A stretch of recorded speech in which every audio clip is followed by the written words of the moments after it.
muito importante medir, né? Conta quanto você gera de resíduo. Porque aí você tem um número. Aí daqui a pouco você faz uma ação, aí você mede de novo, você fala, nossa, reduzir pela metade com tal ação. Aí você consegue ter dados concretos.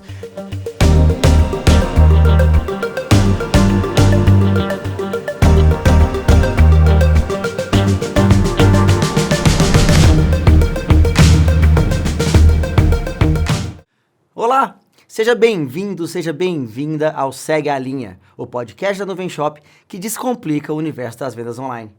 Nessa temporada, a gente está navegando pelo mundo da moda, trazendo insights e estratégias desse mercado tão competitivo.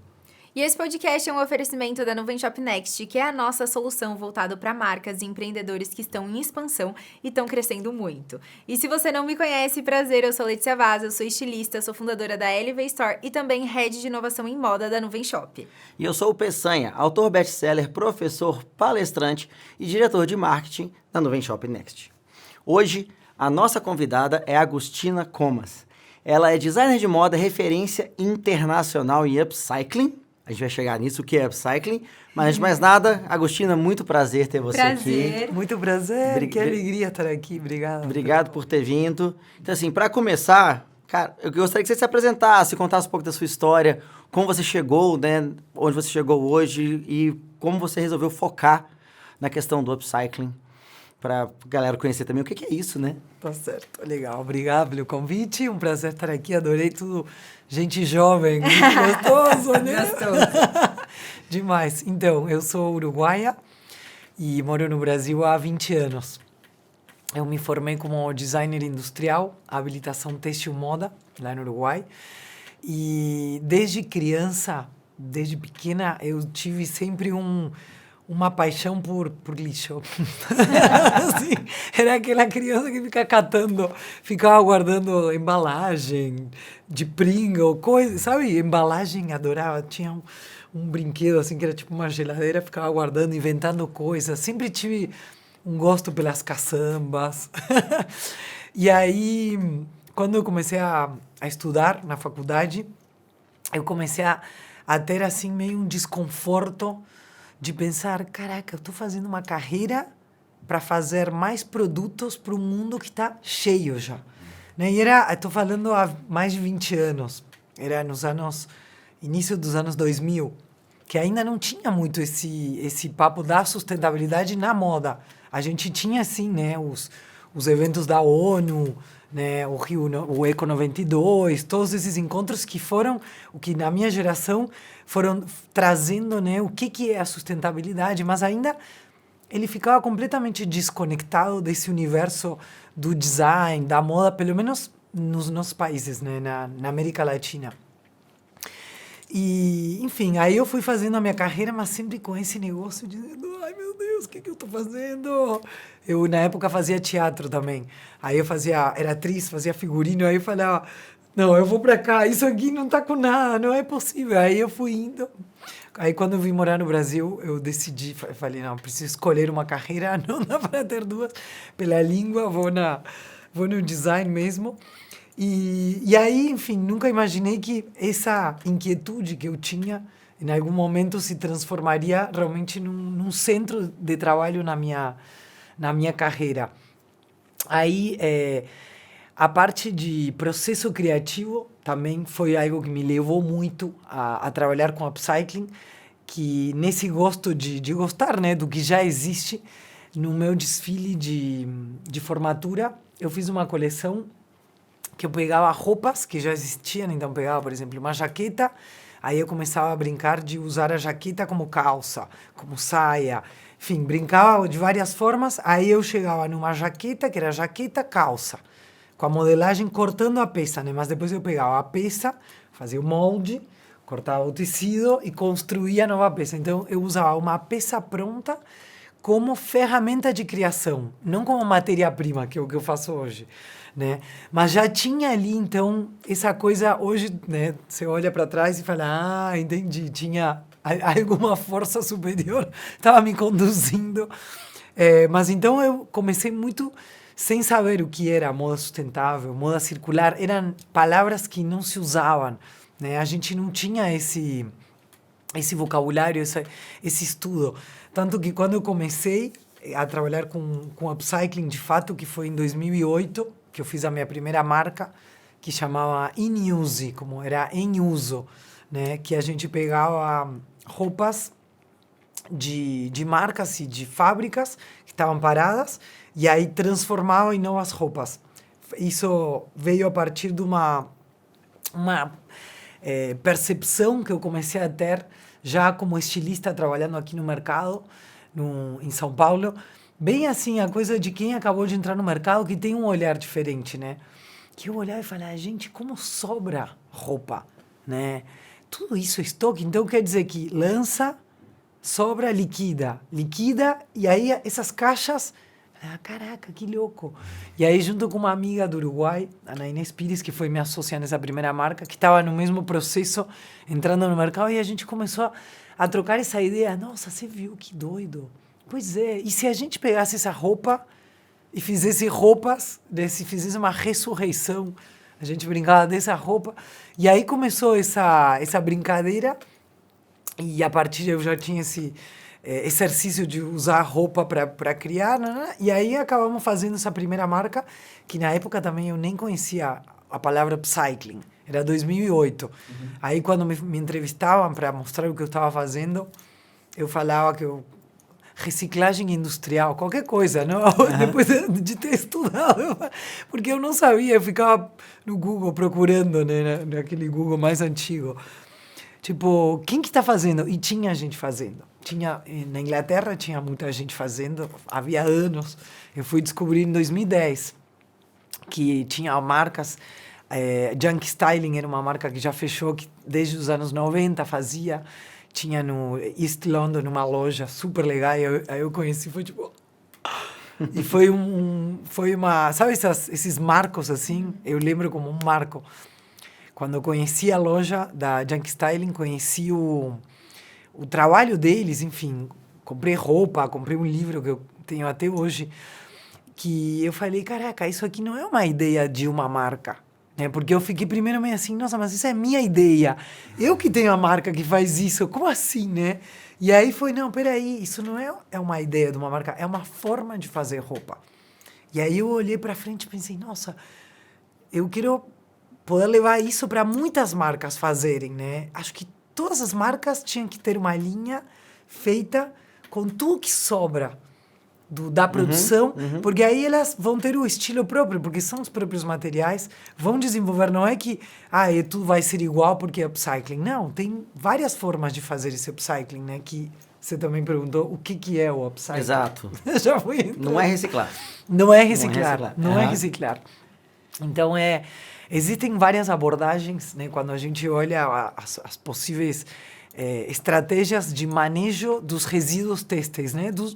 Dos materiais têxteis, porque eu gosto de ver, né, mesmo os resíduos como materiais, né, como a gente mantém eles vivos, ciclando, né, e então o upcycling é uma das estratégias dentro do que seria o reuso, né, então a gente pega o material e dá um novo uso, aproveitando algumas características que o material já tem, agregando valor e sentido.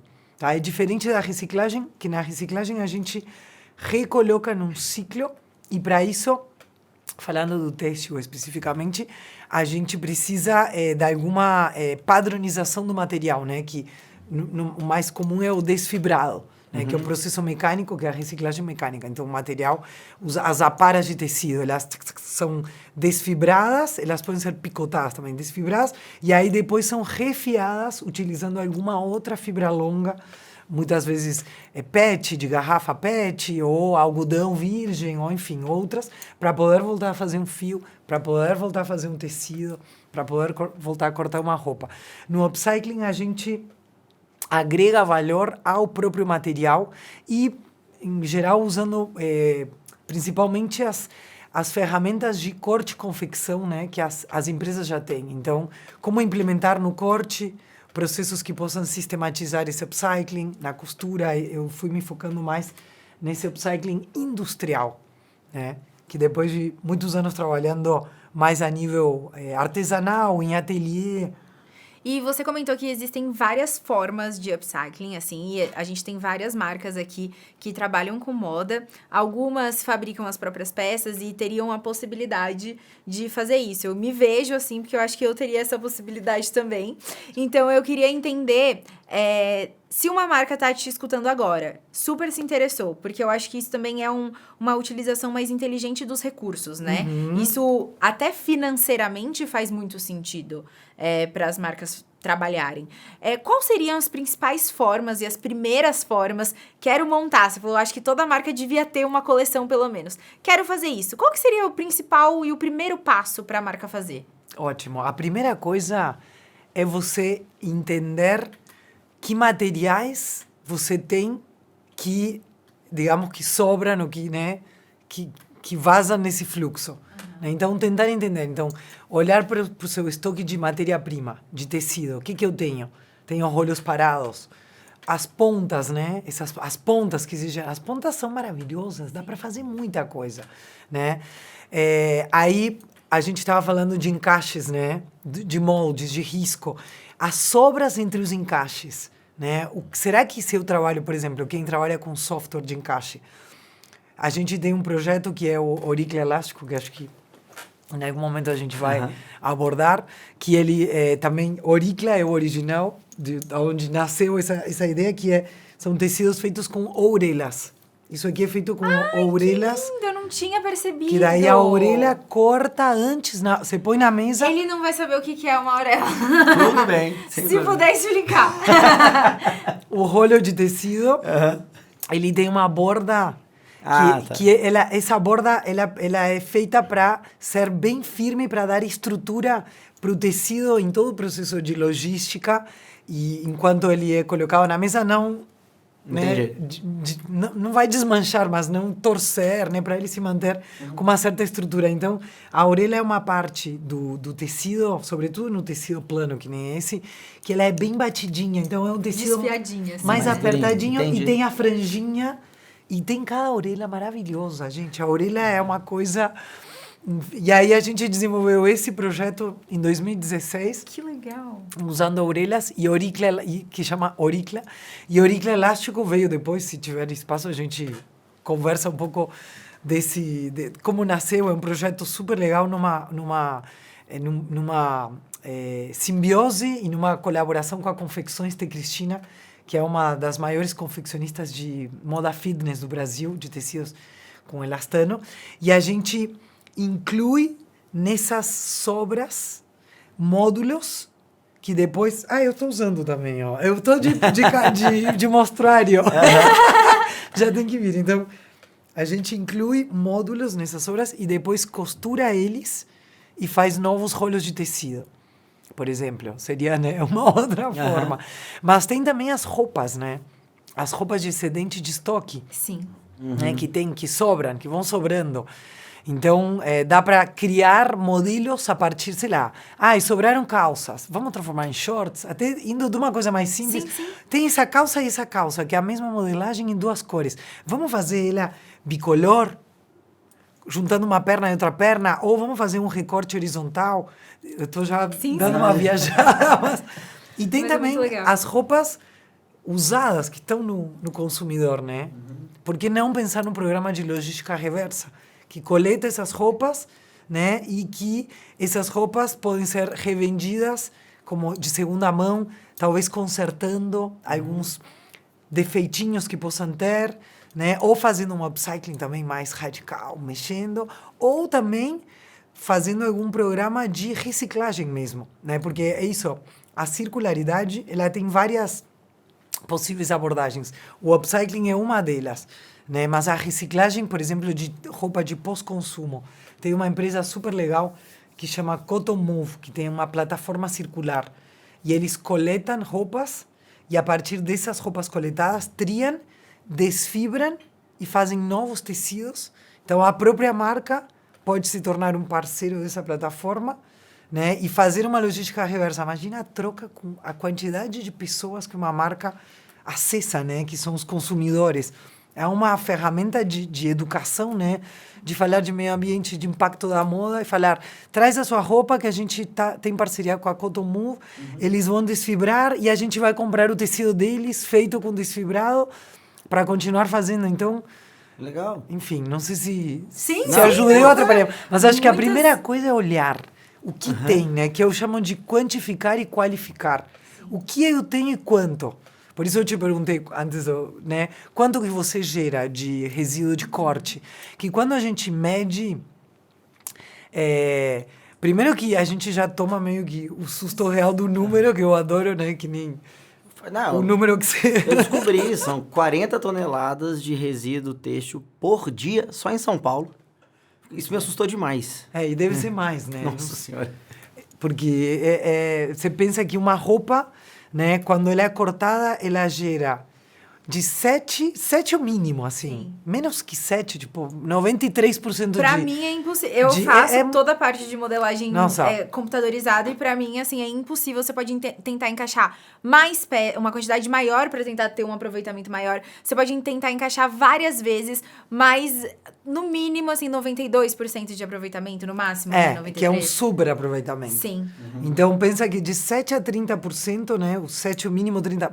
Por exemplo, marcas que usam estampas, aí a estampa tem P, né? É um coqueiro. Ah, tá. Que daí ele não pode ficar de ponta cabeça, porque aí são as loucuras da moda, né? Não, o coqueiro tem... O que tem que ficar de pé. Tem que ver, cara. Aí, então, o coqueiro, para ficar de pé, ele vai gastar muito mais tecido para ser cortado, né? Uma outra abordagem, pensando na circularidade agora, com o que você estava falando do consumo, é o design e modelagem zero waste. Não sei se vocês já ouviram falar. Não. Que é resíduo zero. Que, na verdade, o resíduo zero, quando a gente fala em indústria, é praticamente impossível. Por isso que a importância da reciclagem também, para dar conta desse final do final. Mas já, se a gente consegue imaginar moldes que, pela forma e o conceito do design da peça, gerem menos desperdício, então você cria Já pensando já nisso. pensando no molde. Então, por exemplo, ângulos mais retos, aí decotes mais quadrados, né? Que se encaixam no tecido que ele é retangular, né? Tem uma empresa, uma startup brasileira super legal que chama No Waste Tea. Depois eu passo todos os A links gente vai para amar. a gente divulgar. Que é de uma empreendedora que é uma modelista e ela está fazendo um software para ajudar as marcas a poderem ter produtos zero waste. Então, ela tem uns modelos, tá em processo de teste, a gente está testando. E aí ela tem já uns modelos prontos, aí você passa para ela a largura do tecido que você vai usar e aí o software faz o encaixe para gerar o mínimo desperdício no corte. Então, Nossa, também muito legal. essa forma de... Tem uns professores gringos, tem um livro super legal que chama Zero Waste Design, é um livro em inglês, que são 3 professores que estão bem concentrados em... É um americano, uma australiana e um inglês. E aí tem um monte de projetos de zero waste, tipo, tem umas calças malucas, que é uma tira e você costura como se fosse um espiral, tem várias coisas assim, bem... Ou uns moldes que são um retângulo, e aí eles vão só fazendo uns cortes, aí depois você monta e fica tipo um casaco com capuz. Então tem também nessa parte, né, tem muita coisa. Sim, sim. Legal demais. Então, assim, eu acho que o upcycling é quase assim, é um universo que é mais uma maneira de pensar, né? Acima de tudo. Né? Totalmente, É a minha visão, pensamento. né? Sim. Não, eu tô pensando, a minha avó, no interior de Minas, fazia upcycling. Com certeza. Só... Porque não tinha... Exato. Neto mais velho fica com a roupa do... Amor. Passa pro próximo, entendeu? Cresceu, costura, arruma É e passa isso. pro próximo. A toalha de mesa vira uma roupa. Exatamente. a cortina Você tem que fazer aquele bordadinho pra ficar em cima do filtro de barro, essas coisas que Isso, acontecem. já aproveita. Exatamente. Na verdade, upcycling é um nome... De marketing, sei lá, né? de marketing, né? E é em inglês ainda, porque tem uma palavra em português que é supraciclagem. Né? Porque é reciclagem, é recolocar no ciclo. Supra, de agregar valor, né? Ah, legal. Muito legal. Mas ela não colou muito, supraciclagem. E aí tem gente que fala supra-reciclagem. Aí fica meio, não, é supraciclagem, é supra-reciclagem. Então, tá, deixa upcycling. Mas é uma prática muito antiga, né? Que a gente perdeu muito com esse consumo voraz, né? Com o fast fashion e o ultra fast fashion, né? Nos azucrinando. Então, ficou tão barato. É mais barato comprar uma roupa que uma coxinha, né? Tem umas marcas, essas plataformas chinesas, né? A camiseta é mais barata que um salgado. Então, você fala, gente, ficou descartável, E a gente né? pensando sobre isso, veio uma coisa na minha cabeça que eu acho que vale a pena. Eu queria muito ouvir a sua opinião.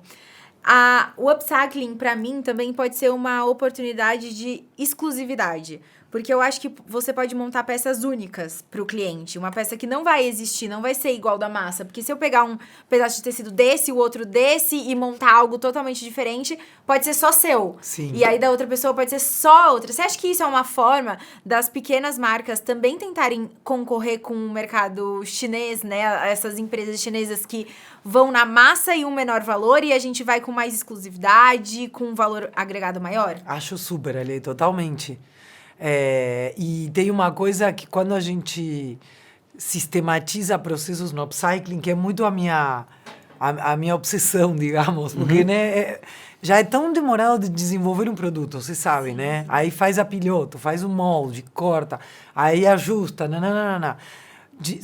Já que você desenvolveu, você tem que aproveitar essa receita, né? Da melhor forma possível, usando várias vezes, produzindo, aí muda a cor, sei lá, se é um vestido, faz mais curto, mais longo, você aproveita essa caixa, né? E no upcycling a gente pode usar essa mesma lógica, pensando como se fosse uma receita de bolo, né? E quando a gente pensa em marcas fazendo upcycling com seus próprios materiais, eles vão ter alguns materiais que sobram ou peças que sobram com certos padrões, né?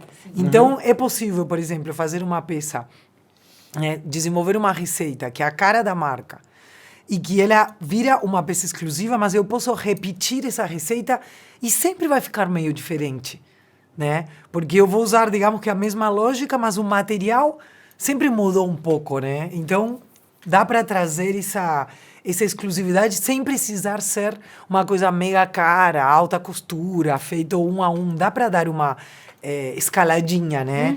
Pega uma receita, então, sei lá, tenho sobrando 20 calças de 3 cores diferentes. Então, tá, vamos fazer esse passo a passo, mas vamos combinar essa com essa, essa com essa, essa com essa. Então, você tem aí, a partir de 20 calças, faz outras 20 calças, né? Que você consegue fazer uma grade, talvez uma grade menor, onde, né, você vai ter, sei lá, 5 ou 6 combinações diferentes. Então, é uma... Não, legal demais. E aí, acho que entrou numa coisa que eu tinha até uma dúvida, mas você já começou a falar, né? Porque quando a gente pensa, né? Eu vou falar em português, supraciclagem, reutilizar, geralmente vem na cabeça assim, uma coisa meio manual, artesanal, difícil de escalar. Né?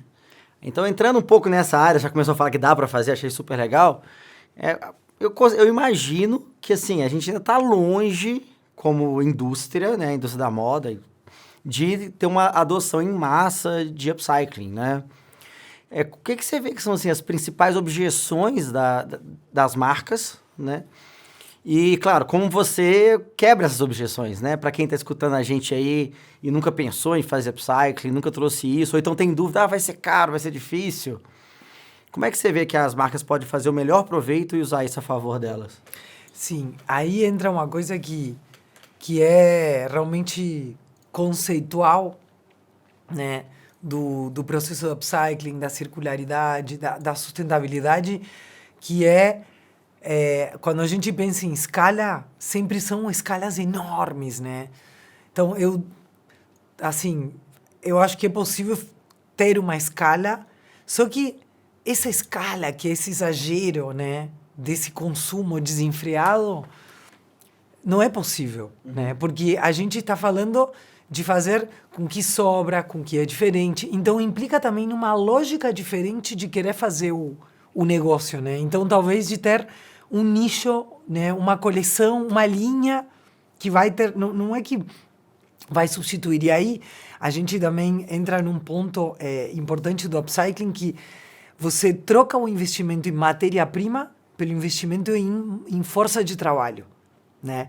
Então, se você considera, né, pensando na parte de custos, bom, eu não vou estar comprando material, mas eu vou ter um gasto com mão de obra, né? Só que é uma oportunidade para desenvolver pessoas, para ensinar novas técnicas, para reforçar uma cultura e uma profissão que é a profissão da costura que está se perdendo.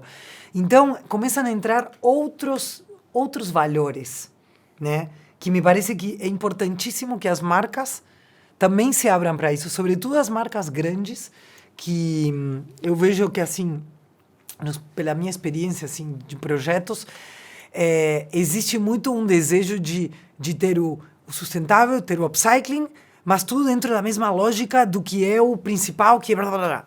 Cara, não tem como. Porque né, é uma inovação, é uma coisa diferente. Ela vai ter um tempo, né? Isso até pensando em sustentabilidade. Não dá para ter essa ansiedade, tipo, que tem na moda, né? É para agora, né? Não, calma. Você vai desenvolver linhas mais sustentáveis dentro da sua marca. Existe um processo, existe um...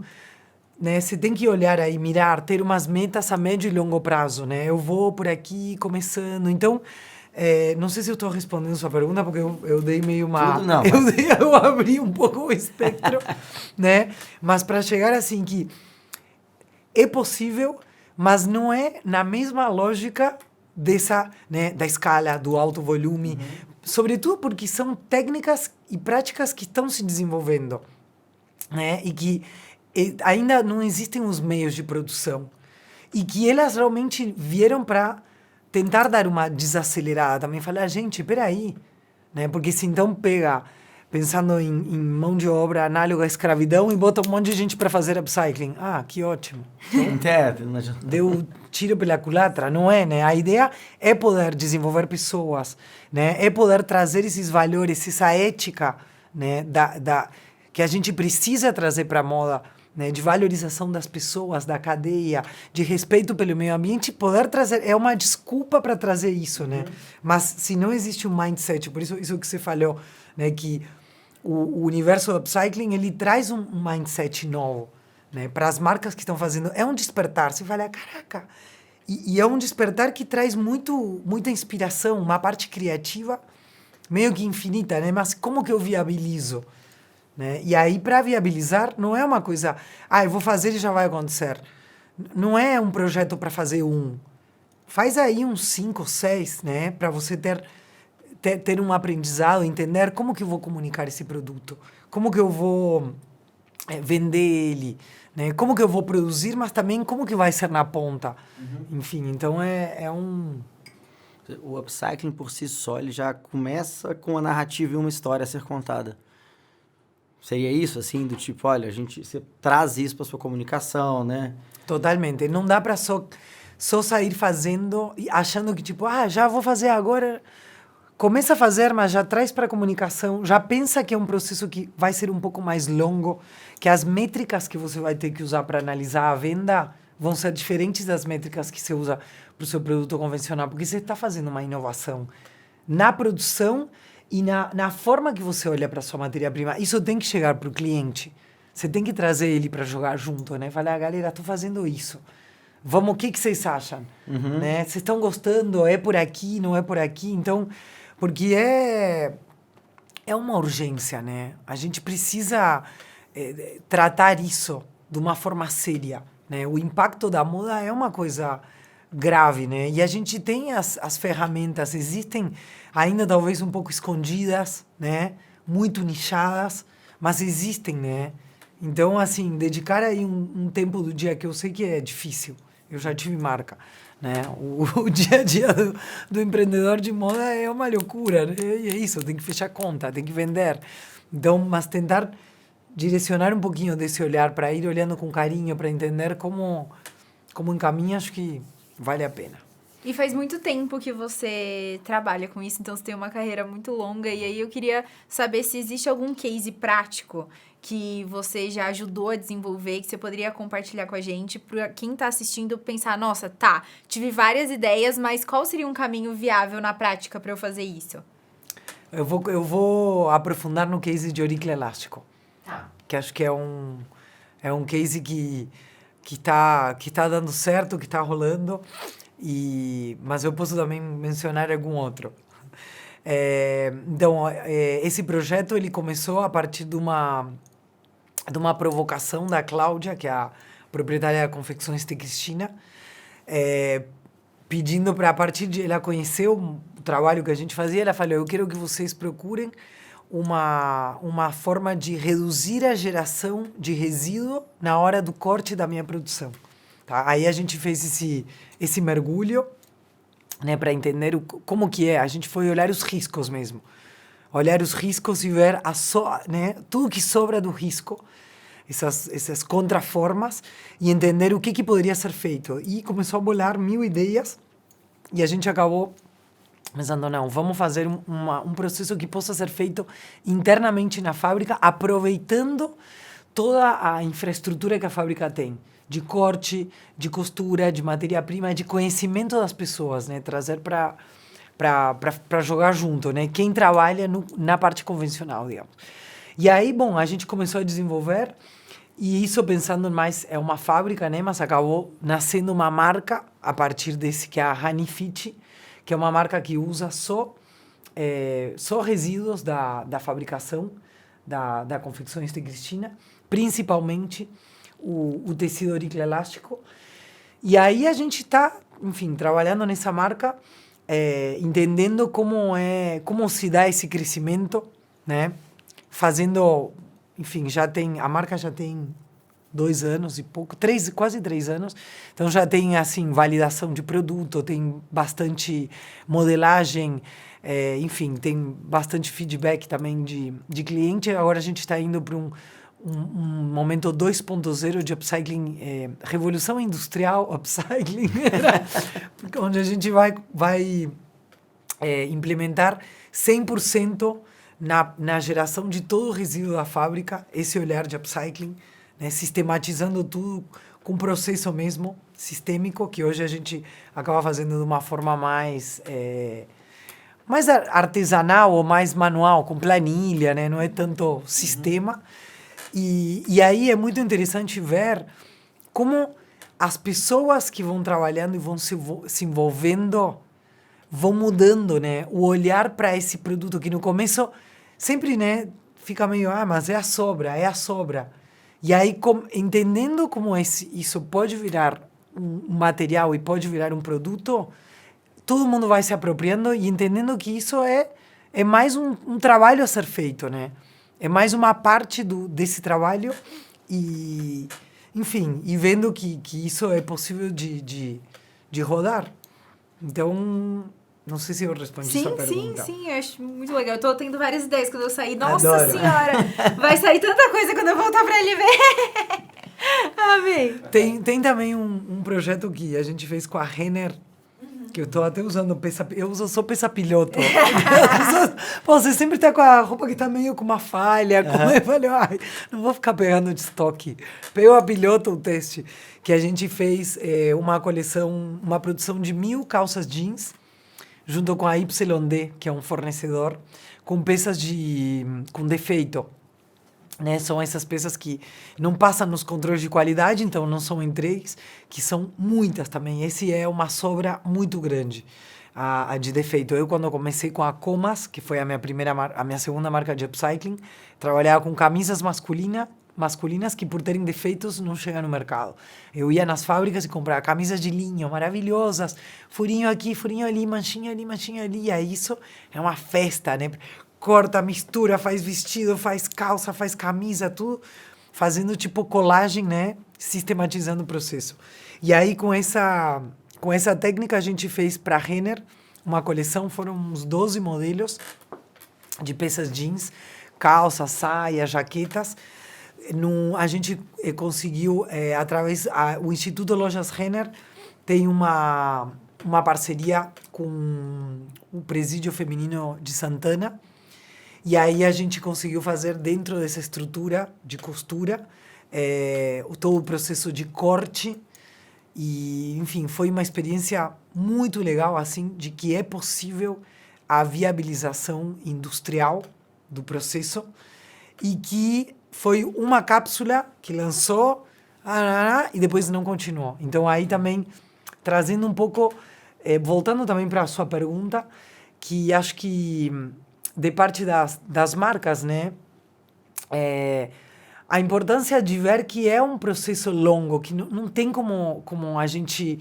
Porque o setup é muito caro, né? Você construir toda essa plataforma, esse colchão, depois que foi, aí é só botar para rodar, né? Então, acho que precisa um pouco mais de risco, né? Das marcas de entender que isso é uma inovação, e é uma inovação importante, né? Porque eu vejo marcas e tecelagens gastando milhões com inovações que eu sempre vou olhar, cadê a sustentabilidade, né? Tem gente se beneficiando, tem uma possibilidade de favorecer uma distribuição de renda para pessoas marginalizadas, tem uma possibilidade de gerar um impacto ambiental positivo ou mitigar um impacto negativo? Não. Então, desculpa, que inovação é essa hoje? No momento que a gente vive de crise climática, não dá.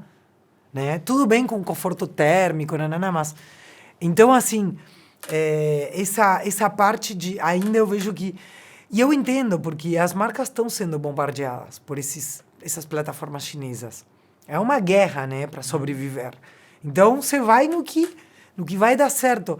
Mas a gente tem que ir abrindo para essas estratégias, porque é isso também que vai manter essas marcas vivas no futuro, né? No futuro e também médio. que talvez vai diferenciar de quem faz o mesmo tempo todo. Exato. Porque, querendo ou não, se a gente for analisar essas plataformas chinesas, elas têm, assim, 1000 modelos iguais, com diferenças míseras entre elas. E aí parece que todo mundo se veste igual, com os mesmos produtos vindo dos mesmos lugares. E eu acho que isso é um insight muito legal.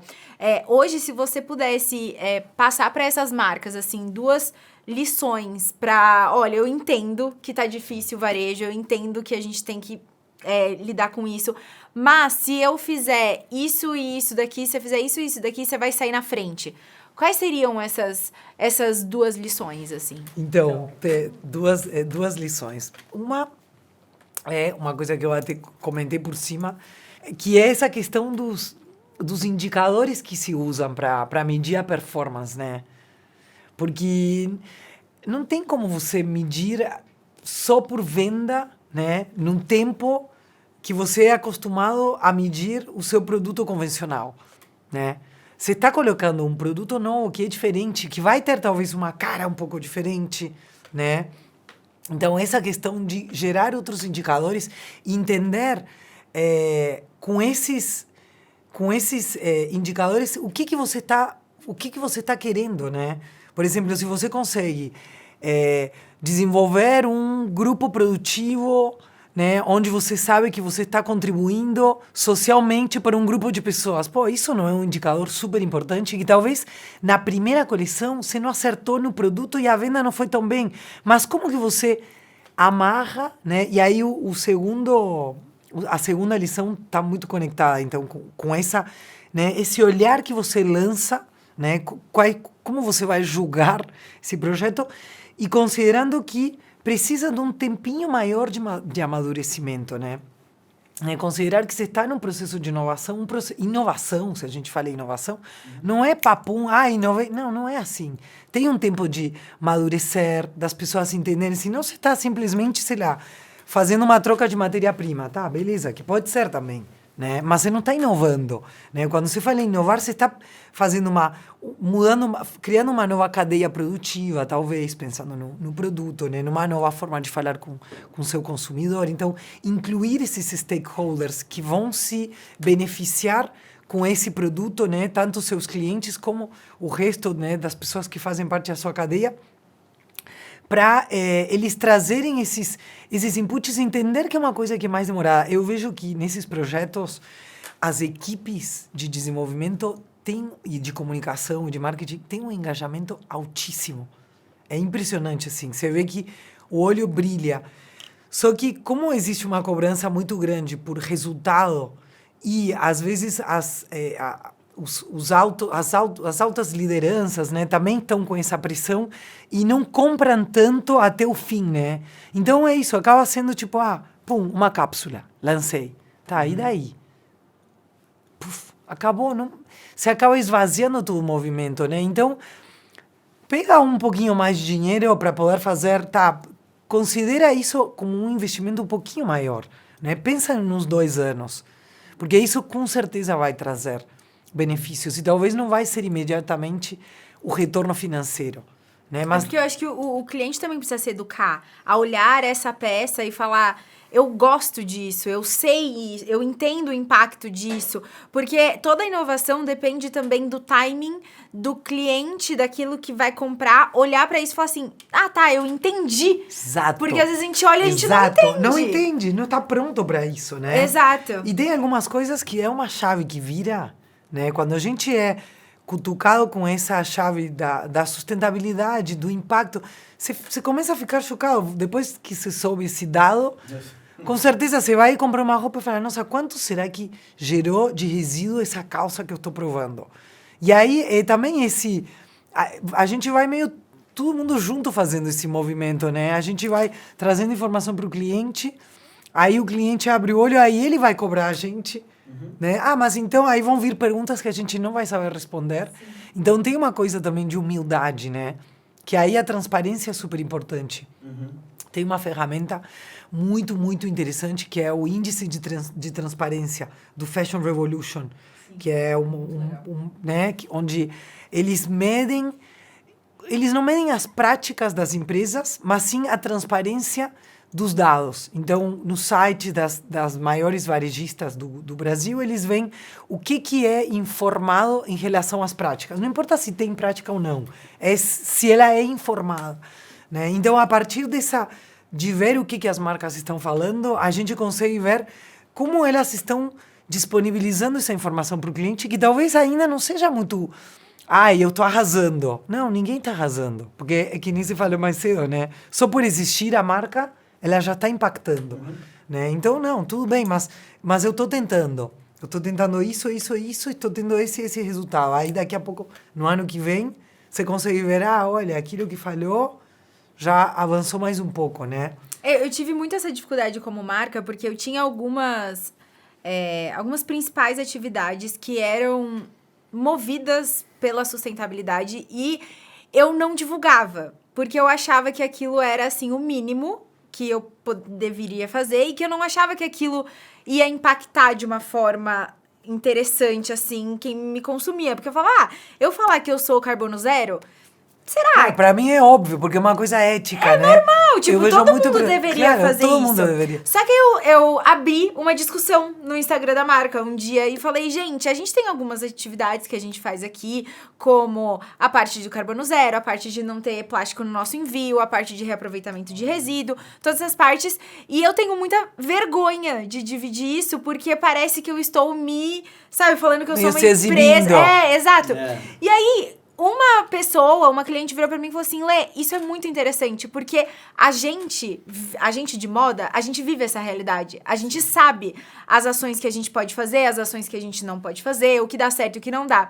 Quem não vive o setor de moda, às vezes nem consegue parar pra olhar e falar assim, sobra resíduo. Ou tem peça com defeito. A pessoa não entende, ela acha que toda peça que a gente vai produzir vai ser 100% perfeita. E aí, ela falou, você me trouxe uma luz de eu cobrar isso também das outras marcas que eu consumo. Então, acho que é importante para todo mundo que tá vendo a gente, de falar, se você faz 0,1, fale do seu 0,1. Porque amanhã pode ser 0,2, depois pode ser 3. E aí, a gente vai criando esse movimento, que eu acho que é o mais importante, né? Super importante. Super importante, porque é isso, você está fazendo um serviço para o seu consumidor de educação, de abrir o olho e de mostrar qual é a real, né? E aí a importância também, voltando à questão da transparência, né, dos dados específicos, de se apropriar das abordagens com as palavras e os conceitos certos, porque a gente vê muita marca também comunicando de qualquer jeito, né, que aí cai num greenwashing que acaba sendo um desserviço. Né? Porque confunde as pessoas. Então, isso aqui é uma roupa sustentável. Não existe uma roupa sustentável. Assim, roupa sustentável, né? Eu sou uma marca sustentável. Não existe marca sustentável. Existe uma marca mais sustentável, né? Ou com práticas sustentáveis, né? Com abordagens sustentáveis. Como a gente vai se colocando para criar uma coisa verdadeira, né? Eu acho que se você só solta sustentável, não diz muita coisa mais, assim. sabe? É tipo, saudável, sabe? Cara, mas Sim. como? Como? Sabe? Por quê? Por quê? E bem específico isso, tipo, não usamos plásticos no envio. Cara, você acha óbvio, porque você fala, não, óbvio que não vou usar plástico. Mas a pessoa recebe o seu e um monte de outro com plástico. Se você não fala para ela não vai dizer, porque Agora- o plástico... Então, são pequenas coisas mas aí, claro, é a responsabilidade da marca de dizer isso dessa forma, né? Séria. Sim, sim, Que alguém consegue entender. Isso aconteceu recente comigo, aí fora da moda. Foi quando começou a aparecer água mineral em lata. Sim. Porque eu tô assim, lata é pra cerveja. Né? É lata pra cerveja. Só que aí tem uma marca, ali nos Estados Unidos chama Liquid Death. O marketing Sim. deles a gente É faz em maravilhoso. lata porque lata é reciclável. Sim. Eu falei, é óbvio que é por isso. Só que eu não tinha pensado. Agora eu vejo água em lata, eu falei, vou comprar em lata. Claro, é muito Entendeu? bom. Tem uma propaganda deles muito legal, que é um monte de criança numa festa bebendo. É. Você fala, caraca, que é isso? Gente, que é? O que tá acontecendo? É E cerveja. água? Isso, você fala, é muito A bom. latinha deles é pra parecer assim. É pra parecer cerveja. O marketing deles é É fenomenal. maravilhoso. Não, e você já fez parceria com várias marcas grandes, né? Renner, C&A. Você falou de algumas lições, algumas dificuldades, né? Porque é realmente difícil mudar a mentalidade das pessoas. Mas eu tenho uma curiosidade. Provavelmente você tem algumas lições, cara, positivas, algumas coisas legais que você aprendeu que você pode compartilhar com as pessoas aí, que eu acho que vai ser bacana. Ó, acho que essa parte de engajamento dos times de desenvolvimento é uma coisa muito legal, que surpreende mesmo, porque você vê que você vê como esse tema do upcycling, ele acaba realmente trazendo uma mudança de mindset, né? E você vê que as pessoas têm um desejo, né? Sobretudo quem trabalha no varejo, né? Que tá naquela coisa massacrante, né? Que vai, que não sei o quê, que tem... nananana, e fica vendo, né? Porque tem as tendências de moda, conhece não sei o quê, mas parece tudo tão longe, né? É só para as marcas de luxo, né? Ou só para marca autoral, nananã. Então, quando isso chega...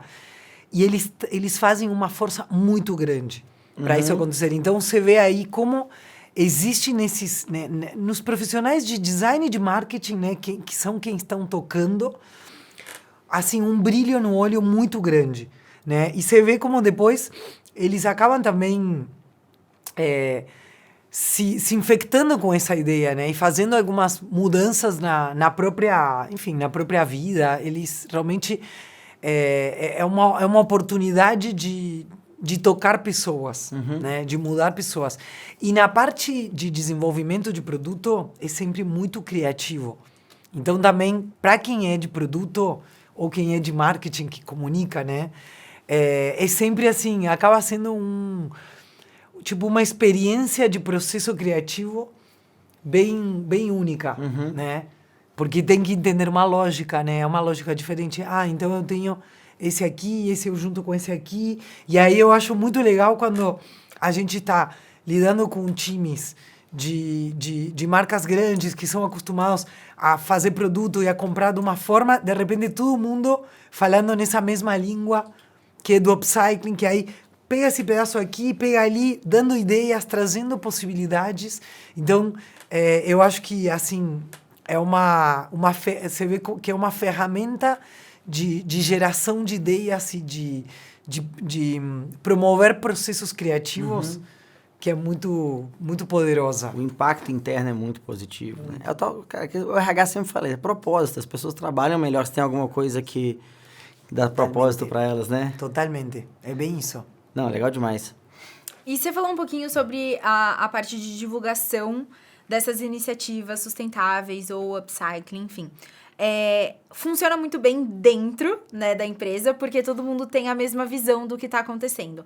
Como que a gente pode fazer essa divulgação do que está acontecendo dentro para fora? Vale a pena, por exemplo, eu contratar influenciadores para divulgar e disseminar essas iniciativas? Ou vale mais a pena eu talvez fazer uma série com o meu próprio time, mostrando backstage o que acontece lá dentro? Como seria a prática ideal que você acredita para essa divulgação? Eu acho legal trazer as pessoas que estão no processo. Inclusive, agora, voltando também um pouco para a pergunta anterior, que uma coisa que acontece também é que nesses processos a gente acaba trazendo pessoas que talvez não sentam tanto na mesma mesa, para sentar junto e pensar junto, né? Então, tem a estilista com a piloteira, que talvez não, né, pensando em... Então, essa humaniza, né? Claro que é legal uma influenciadora que vai ter o olhar dela, né? E tem o público dela, acho que é interessante, mas você poder trazer... As pessoas piram com backstage da moda, né? Todo mundo quer conhecer como é uma fábrica, como é um processo, né? É tipo um negócio que você fala, caraca, como é um processo de corte.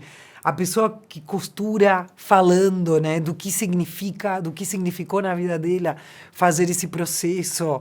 Falar de processo criativo também, né? Dizer, primeiro a gente ia fazer esse, mas depois a gente pensou em fazer esse. Eu acho que isso dá muito certo, né? Humanizar. Sim, sim. Legal demais. Agora, puxando uma outra frente, baseado numa conversa sua num evento de SG da Globo, tá? Que você falou que ainda é muito difícil trazer essa noção de consumo consciente para as pessoas de renda mais baixa, né? Como é que você vê isso? Você acha que é algo inevitável pelo processo ou não? Existem maneiras de levar essa mentalidade, mas também esses produtos para essas pessoas? Então, essa é uma questão bem assim...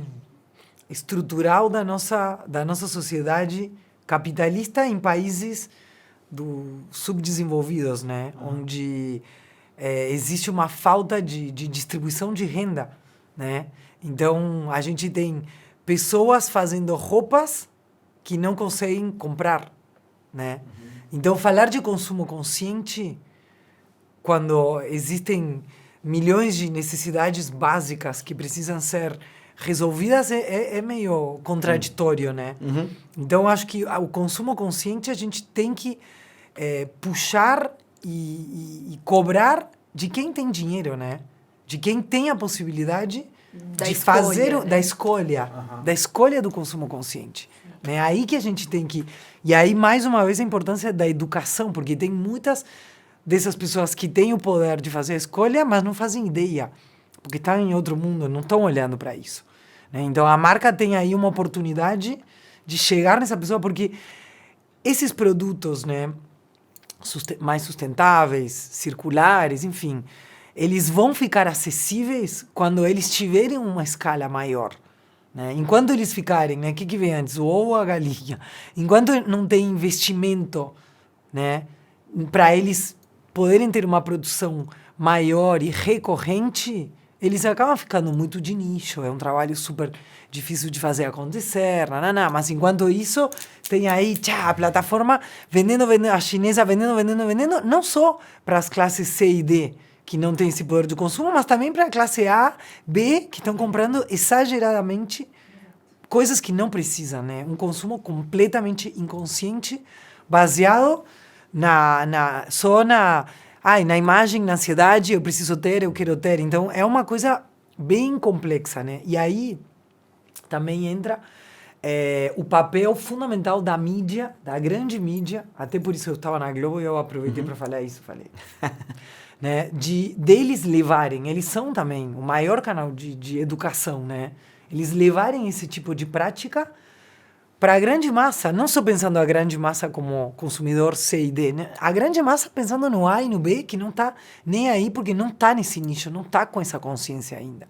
Né? E não só eles mostrarem projetos de marcas que têm muita grana e que conseguem bancar, fazer o anúncio, fazer a hora, como que fala? A hora... o horário nobre, né? Uma coisa meio antiga, mas ainda, né? Então, como essas grandes mídias que têm o acesso abrem para poder falar desses projetos, né? E aí, obviamente, que não pode deixar de ser falado, a questão do incentivo público, né? Uhum. De ter política pública que favoreça tudo isso, né? Das próprias marcas, enfim, poderem fazer advocacy se juntando, porque é difícil, são processos que são caros de serem feitos. E não é justo que só o setor privado tenha que investir, também tem que investir, óbvio, né? Até porque os geradores de resíduo, por exemplo, eles estão se beneficiando, tendo lucro, e são eles responsáveis pelo resíduo que estão gerando. Então, eles, né, essa parte é deles, né? Mas... né, precisa do incentivo fiscal também, né? para que isso possa ser... Então, assim, é tipo uma roda gigante que não deixa de ser, né, a roda do consumo, do capitalismo, da sociedade, né, de como olhar para o outro, poder integrar quem está marginalizado, enfim, é uma questão social, né? E é uma questão bem complexa e é uma questão que eu vejo também, porque meu público é muito geração Z. E aí eu queria até trazer um tópico pra gente debater, que eu acho que é um tópico que eu sempre vejo em todos os lugares que eu vou e falo sobre moda e sustentabilidade, que é: a geração Z parece ser uma geração que cada vez está mais preocupada com sustentabilidade, com a parte social, com a parte de cuidado com o próximo. Mas também é uma geração que consome absurdamente do mercado chinês, né? Dessas plataformas chinesas. E existe essa dubiedade de que... Por que é uma sociedade que é uma geração que cobra tanto essa parte de posicionamento das marcas, mais político, mais ambiental, mais social, mas ao mesmo tempo, na hora de tirar do bolso, talvez prefira a mais barata? O que você enxerga desse movimento? Pois é bem assim mesmo. E acho que tem muito a ver pela idade, né? A faixa etária. Talvez o poder né? aquisitivo dessa faixa etária não permita. O poder aquisitivo e também o estilo de vida e os desejos dessa faixa etária, né? Acho que essas plataformas chinesas pegaram muito o espírito, porque, né, que não? Com, né, menos de 20 anos, a geração Z é exatamente de que idade a que idade? A partir de 95, 96. 95, 96. Mas já é velhinho, eu tenho pois é. 97, eu tenho 27 anos. Eles já estão no mercado de trabalho. Já 95, pois é, já não é tão novinho. Não já é- não era Exato. não é 17 anos. Eu acredito que tem, assim, isso é uma percepção minha, análise filosófica no meu banho, que é muito relativo também ao aumento do uso das redes sociais. É uma geração que já nasceu, né, com o celular na mão e já tem um estímulo muito grande. Porque se a gente for ver o TikTok, a quantidade de cores, que são as tendências, é Brasil Core, é rosa, depois aí vem o Brasil, aí depois vem a Clean Girl, aí depois vem a Mob Wife. Cada dia tem uma tendência nova. E eu acho que talvez essa reflexão de ficar toda hora no celular sendo bombardeado por uma tendência nova, você fala assim, meu Deus, eu quero consumir, porque agora é Clean Girl, tem que ser básica, agora não é mais, tem que ser Animal Print, agora é outra coisa. É bem complexo. É bem complexo e acho que tem a ver, sim, com isso que você fala do poder adquisitivo, né?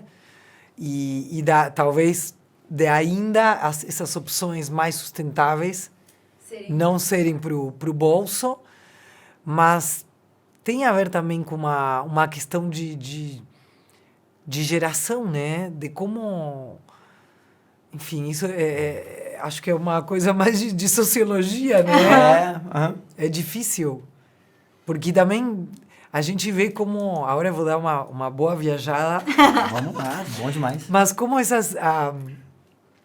eu tenho 43, eu faço 44 sábado. Olha só. Eu sou de 1980. E eu tive filha eu tenho uma filha, eu tive ela com 38. Né? A minha geração... Claro que sempre tem exceções, óbvio. Eu tenho amigas que tiveram com 27, mas eu tenho muitas amigas que tiveram filho com 38 ou que não tiveram, que não vão ter filho, né? Que, tipo, desistiram disso, que não querem. É uma opção. E aí, pensando tanto em quem teve e quem não teve, que a gente, digamos que eu tive meio que uma adolescência mais longa, né?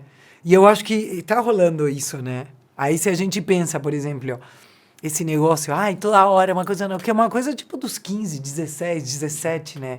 Que a hora, né, foi para ainda 27, 30, né? Tem uma coisa de estilo de vida, né? De como essas pessoas dessa geração, que aí, enfim, tem a ver com todo esse assunto que a gente está trazendo, que é mega complexo, e talvez, assim, sei lá, de algum vazio também, de alguma falta de alguma coisa mais profunda, mais concreta, né? De precisar estar...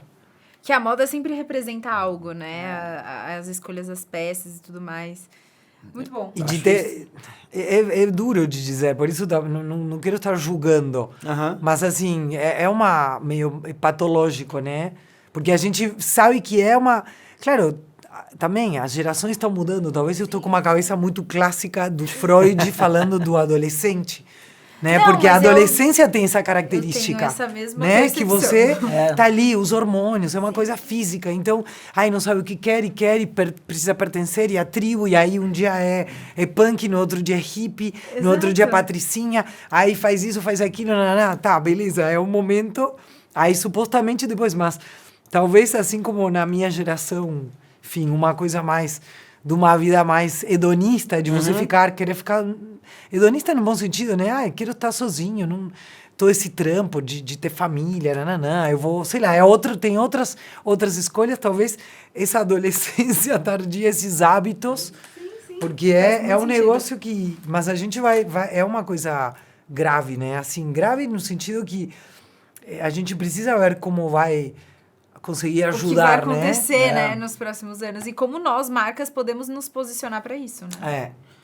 Eu acho que tem um grau de... Eu já vi uns estudos, sabe? Que também os jovens aí... Vamos lá, Gen Z hoje, que é jovem.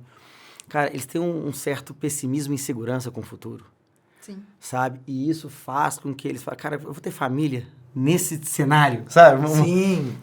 Que volta, assim, igual você fala que a moda e como você se veste, como você... se maqueia, tem muito a ver, volta num... Cara, não sei se é fake não, mas eu já li isso várias vezes, que em situações de crise vende mais batom. Vocês já viram uns estudos assim? Eu já vi alguns estudos disso. Tem uns estudos que falam assim... Que é pra dar mais confiança. Em situações de muita crise financeiras, vende-se mais batom, mais maquiagem, sabe? Acho que pode ter um pouco a ver com isso. Pois é. Não, mas vamos para um tom mais otimista agora. Vamos levantar o astral. Vamos levantar o astral. Tá, vamos falar de futuro. Tá? Vamos falar de futuro, que eu acho que é legal, assim. Como é que você vê hoje o futuro dessa moda circular, do upcycling? Você acha que a gente está no caminho certo? Como é que você vê que a gente vai evoluir daqui para frente? Assim? Eu tenho esperança. Não vou dizer eu sou otimista, porque eu sou otimista. Quem me conhece sabe que, senão eu não faria também o que eu faço, mas eu sofro bastante. Não compartilho tanto, mas... Né, acho que essa vontade, né, de trabalhar com isso vem muito de uma... Não é um pessimismo, mas é um senso de realidade, né? Da gente ver o que está acontecendo e falar, caraca, como que a gente está fazendo isso? Como que a gente chegou nisso? Estamos todos loucos, né? Tá tudo errado, para tudo. Mas eu tenho realmente esperança que essa consciência, né, que eu tô vendo, assim, eu tô trabalhando com isso há 15 anos já. E eu vi o mercado mudando muito, né? Quando eu comecei em 2008, que eu trabalhava na Daslu Homem, como estilista, foi inclusive um pouco antes de entrar na Daslu que eu comecei a fazer esse processo de upcycling, que nem sabia o nome, e não tinha, assim, não tinha um movimento Fashion Revolution, né? Ainda não, que começou em 2013, depois do desastre no Rana Plaza, em Bangladesh, foi por uma desgraça, né? Que começou, mas tinha muita gente que estava espalhada pelo mundo já com esse olhar, já fazendo. E o movimento Fashion Revolution fez meio vum. Tá, começou, né? Nossa, eu tô aqui.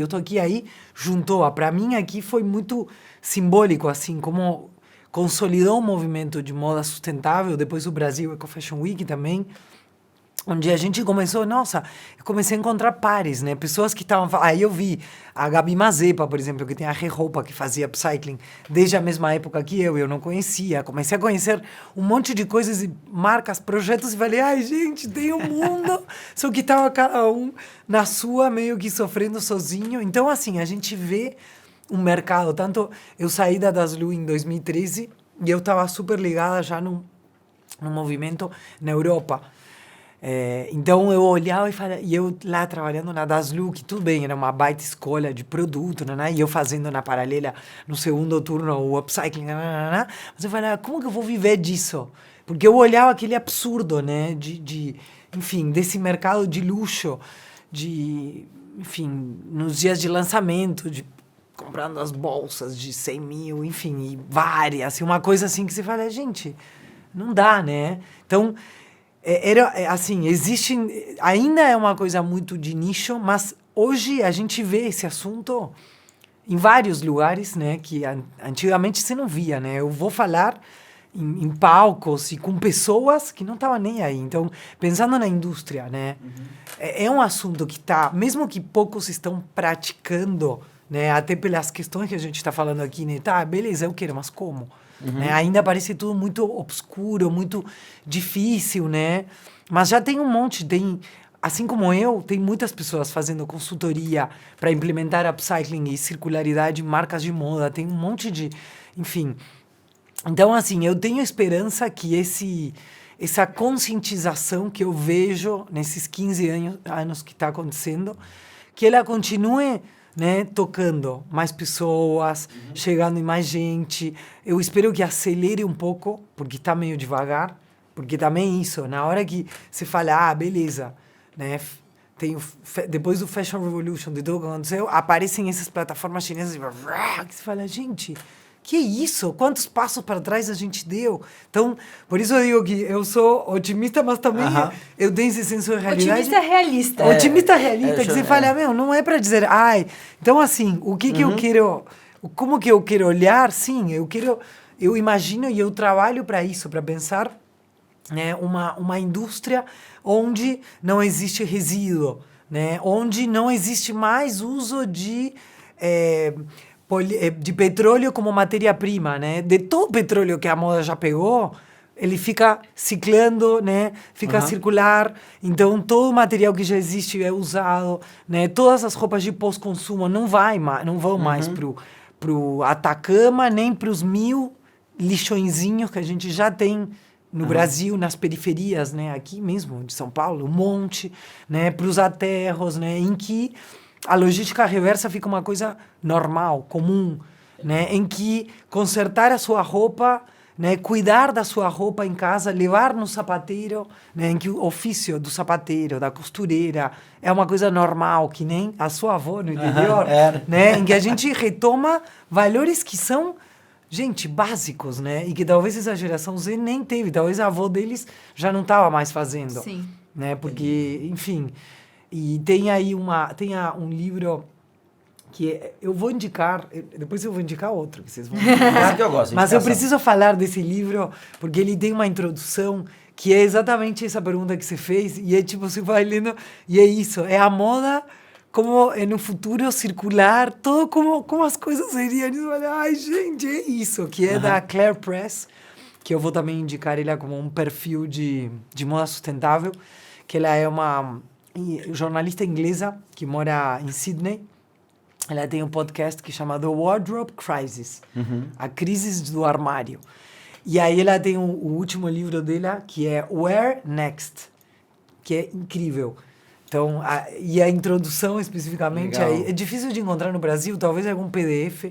Eu posso até depois postar pelo menos a foto da introdução. Muito legal, muito legal. É o clássico otimismo cauteloso. Eu gosto disso. Mas então vamos aproveitar, que eu acho que você trouxe um negócio muito legal, assim, que a gente tem que mostrar para mais pessoas, tem que deixar de ser nicho, E eu acho que esse podcast, né, para todo mundo que está nos escutando, eu espero que tenha esse papel de educar, né?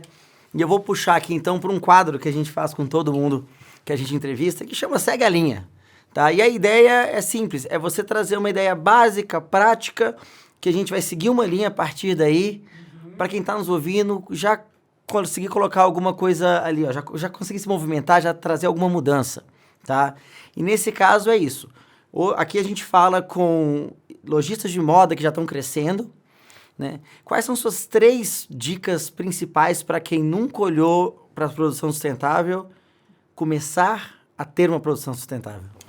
A primeira é olhar sem medo para os principais problemas, né, em relação à sustentabilidade, né, tanto em cadeia. Quem que está costurando minha roupa? Né? Sempre tem aquela coisa que está incomodando, né? O que eu faço com esse resíduo? Aí, nossa, é tanta correria, aí a gente não olha, né? Vai escondendo, olha de frente, enfrenta, né? Lista quais são esses principais, né, problemas. E aí, pensando especificamente no resíduo, o que a gente começou, né, falou no começo, faz uma lista, tipo, quais são todos os resíduos que eu gero. Então, se enfrenta com isso, porque só o fato de você ver o que tem, né, o que está te incomodando, já vai ser algo para você poder dar o próximo passo, que é entender a sustentabilidade é um processo, é longo, é um caminho que você assume, você decide ter, você decide percorrer, e não é que você vai em um ano, vou ser sustentável, você não vai ser nunca sustentável, senão fecha a marca, vai morar no mato, é isso, né? Então, considerando que tem esse caminho, coloca ali metas pequenas, atingíveis. Tem um processo que é muito interessante, que é o para virar empresa B, sistema B, né? Que eles ajudam muito com essa questão das metas, né? Você coloca, eles te dão até os lembretes para você ir lembrando, eu vou fazendo isso, eu vou fazendo isso. Então, o que eu posso ir fazendo que seja atingível, sem querer revolucionar tudo do dia para a noite, e que eu possa ir medindo. É muito importante medir, né? Conta quanto você gera de resíduo. Porque aí você tem um número. Aí daqui a pouco você faz uma ação, aí você mede de novo, você fala, nossa, reduzi pela metade com tal ação. Aí você consegue ter dados concretos. E aí, chamem os especialistas. Tem muita gente no mercado, como falei antes. Tanto na parte do design, tem a gente, Agustina Comas, agustinacomas.com, já passou a propaganda, né, que eu trabalho com mais pessoas, somos uma equipe, né, que a gente se especializou em implementar a circularidade na cadeia de marcas e fábricas. Então, a gente não tem uma receita pronta, mas tem método, né, já tem experiência, então vai olhar para cada caso, entender, mas tem também a Revoada, que é uma outra empresa de consultoria muito legal. Tem a Cora, que é uma outra empresa de consultoria muito legal. Tem gente que também trabalha com... A Cora, por exemplo, é bem focada na comunicação. Enfim, tem muita gente. Vai chamar as pessoas, né, que sabem... Porque aí você vai ficar seguro também, para não dar aquela bola fora, que não dá para dar bola fora com sustentabilidade. Pode ser um baita tiro no pé. Né? Ficar falando que está fazendo uma coisa e é outra, coloca o nome do que não é. Então, importante se cercar para poder fazer com responsabilidade. Foram 3, né? Sim. Perfeito. E a gente tem um outro quadro também, que são perguntas ping-pong. Então, são perguntas rápidas de respostas rápidas. Perfeito. E aí, eu vou começar. Manda ver. Bom, então a primeira, uma marca de moda que te inspira. Issey Miyake. Boa. Um livro que você recomenda para quem quer se aprofundar na moda circular. Moda Ética para um Futuro Sustentável, da Helena Salcedo. Legal. Um perfil que fale sobre moda sustentável. The Wardrobe Crisis. E para fechar, qual que é o maior mito sobre moda sustentável que você gostaria de desmistificar? Que é só para marcas de luxo, né? Boa. Que é possível também, né? Marcas menores e não de luxo encontrarem qual o jeito possível deles e começar. Então, a última coisa que eu ia puxar aqui, que está ficando cada dia mais interessante, é que a gente pede para todo convidado nos recomendar uma música. Sim. Que gosta, que representa o trabalho. Que representa... E assim, tá caótico, viu? Tá legal. Temos demais. tudo, temos funk, tem Lady Gaga, tem MPB, tem tudo que você imaginar. Já tá rolando esse playlist? Já tá rolando. Eu quero. É no Spotify? No Spotify. Spotify. Então a gente quer colocar a sua. Eu vou indicar uma que eu amo, que a gente é toda muita mulher trabalhando junta, então é uma música que é feminista, que é Flowers. Sabe? Da Miley Cyrus. Sim. Legal. Amei. Perfeito. Amei. Agustina, cara, o papo tá ótimo. Foi um Amei, prazer. Obrigada. Muito bom, gente. boa. Amei conversar com vocês. Muito vocês são obrigado. Muito inteligentes.